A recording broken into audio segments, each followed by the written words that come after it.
This is the story of Nelson Mandela, the man who refused to break.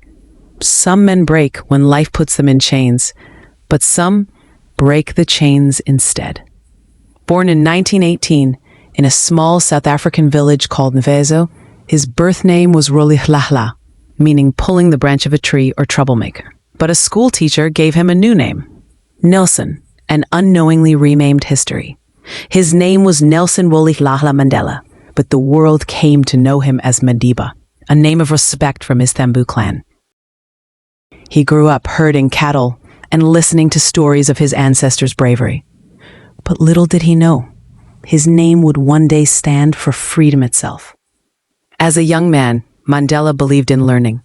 He was the first in his family to attend school. His teachers gave him the name Nelson, a name they found easier to pronounce, but he never let that define him. He studied law at the University of Fort Hare and the University of Witwatersrand, despite facing racism and financial struggles. In 1952, Mandela co-founded South Africa's first black law firm, Mandela and Tambo Attorneys, alongside his friend Oliver Tambo. It became a place of hope, offering legal help to black South Africans who had no voice under apartheid law. His office was more than a desk. It was a battleground against injustice. He defended workers. He challenged racist laws. And with every case, he shook the pillars of apartheid. Mandela was not just a lawyer.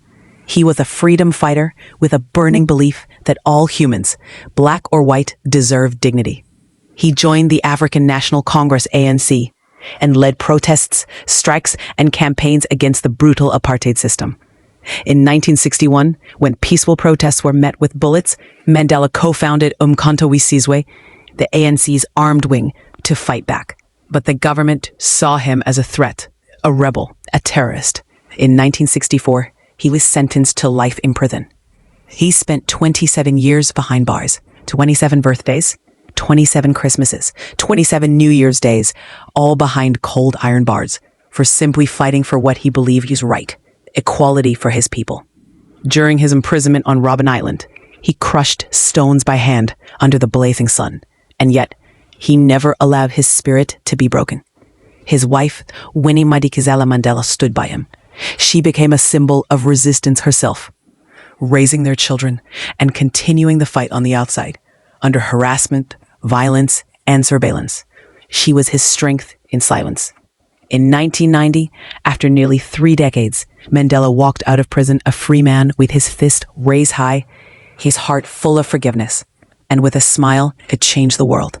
4 years later, in 1994, Mandela became the first black president of South Africa, leading with peace, unity, and truth, not revenge. He said, "I have walked that long road to freedom. I have tried not to falter. I have made missteps along the way. But I have discovered the secret that after climbing a great hill, one only finds that there are many more hills to climb." Mandela received more than 250 honors, including the Nobel Peace Prize in 1993. He also received the Presidential Medal of Freedom, the Order of Canada, and honorary degrees from more than 50 universities worldwide.